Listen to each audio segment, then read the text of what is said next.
We're rounding off tonight's debate, but I'm going to ask my guests to give me their parting shots. We're trying to also reconnect with Paul Ngoben. Paul, if you can hear us, please do reconnect properly there. We can't seem to hear you. Now, your parting shot on this whole debate. Well, and I'm back to my initial question to say, yes, there are issues that are raised, and when I calculated, there are over 10 issues that are raised. The 10th issue, where the judges are told to be house Negroes, is what really destabilized me, because I was thinking, really, can we really, paint everybody with the same brush? And interestingly, you said, oh, let's not call each other names, but name calling started with the article.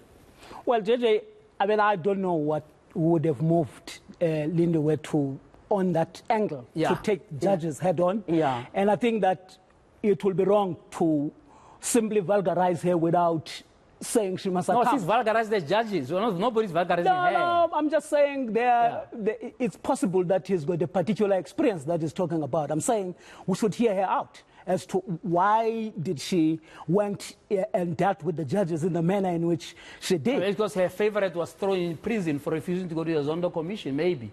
What else? I mean, how do you insult people like that? It's like saying all black journalists have white masters. I mean, that's a bloody sweeping statement. Can't say that. Tackle the one who you think is a Negro and tell me who that is. That's why I can't be her shop steward on this one. She must unpack what has moved her to attack. But I think the issue she's raising about engaging the Constitution to ensure that the aspiration of our people are addressed, and the question of the economic question around ownership and control to address the land question. My view is that Constitution needs to be revisited. Absolutely, absolutely. Judge, your final word on this whole thing. You kicked off the debate by really using strong language against the minister, calling her idiotic for that matter, and so on, which I thought that's also quite harsh. But your parting shot. Right. You'll be happy to know I only have two parting shots. There are 2 bullets left in my rifle chamber. The first is that the Constitution certainly needs review. Yes. And the one way I would review it now is to provide that every government minister who does not obey the Constitution and give effect to its provisions must go to jail for life on the basis of having committed treason. So that is my first amendment. I would suggest that's my first parting shot. Yeah. It is the hard shot, but the rifle has blown the shot completely. They must all go to jail for treason. And if I could amend the Constitution, but of course, politicians are responsible for the Constitution, and they want to amend it. Instead of going to jail, they'll stay in 5-star hotels. But leave that aside for the moment. My last parting shot, and then my chamber is empty, is to the extent that my dear friend Lindiwe, who wants to be a cabinet minister or the president or something, I hope the public are aware that she does not even begin to get there. That's all. All right, thank you, Justice. Paul, I hope you can hear us now, because I need you to give me your summation. You have listened to the debates, your summary coming out of this. How should we take this forward? Paul? Well, yeah, can you hear me? We can hear you loud and clear. Go for it, Paul. Okay. Well, it's unfortunate I wasn't able to respond to these guys much earlier, but let's not get hung up on isolated phrases here and there. Everybody knows that the term house Negro and field Negro were terms that were used by Malcolm X as metaphors. They are figures of speech to simply say that people sometimes look to their interest. Where they are is how they react to certain situations of social injustice, including even people who may actively collaborate in their own oppression. Yeah.